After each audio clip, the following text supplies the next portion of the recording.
Isang pagbasa sa libro ng Genesis, Kabanata 6, Talata 1 hanggang 22. Ang kasamaan ng tao. Hindi nagtagal, dumami ang mga tao sa mundo at marami ang kabataan nilang babae. Nakita ng mga anak ng Diyos na ang mga babae ay magaganda. Kaya pumili sila ng magiging asawa nila sa sino mang maibigan nila. Ngayon, sinabi ng Panginoon, hindi ko papayagang mabuhay ang tao ng matagal dahil sila'y tao lamang. Kaya mula ngayon, ang tao ay mabubuhay ng hindi hihigit sa 120 taon.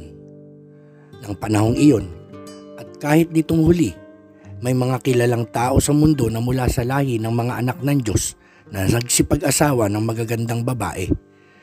Sila'y makapangyarihan at kilalang tao noong unang panahon.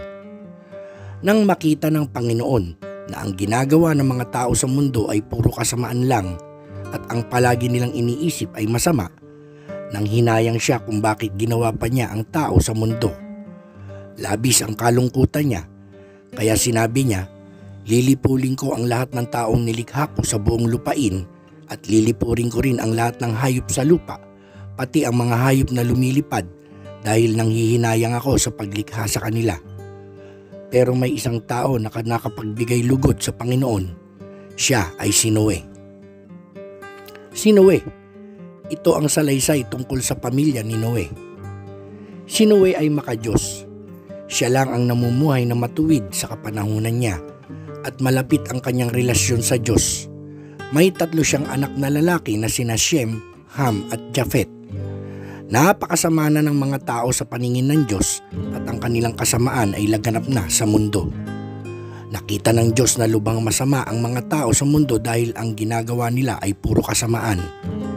Kaya sinabi niya kay Noe, lilipuling ko ang lahat ng tao dahil sa kanila lumaganap ang kasamaan sa mundo.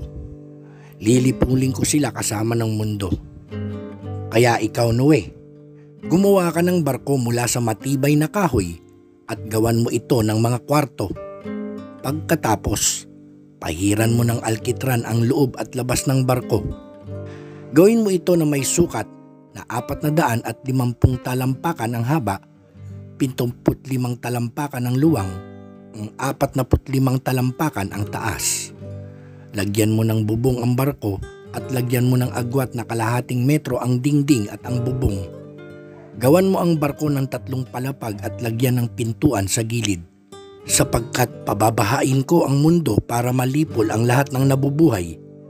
Mamamatay ang lahat ng nasa mundo, pero gagawa ako ng kasunduan sa iyo. Papasok ka sa barko kasama ang asawa at ng mga anak mo, pati ang mga asawa nila.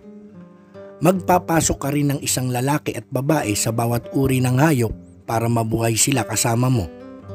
2 sa bawat uri ng lahat ng hayop.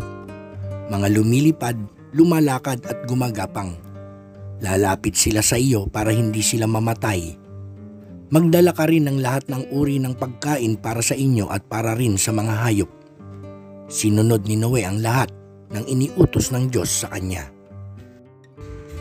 Ito ang libro ng Genesis, Kabanata 6, Talata 1 hanggang 22.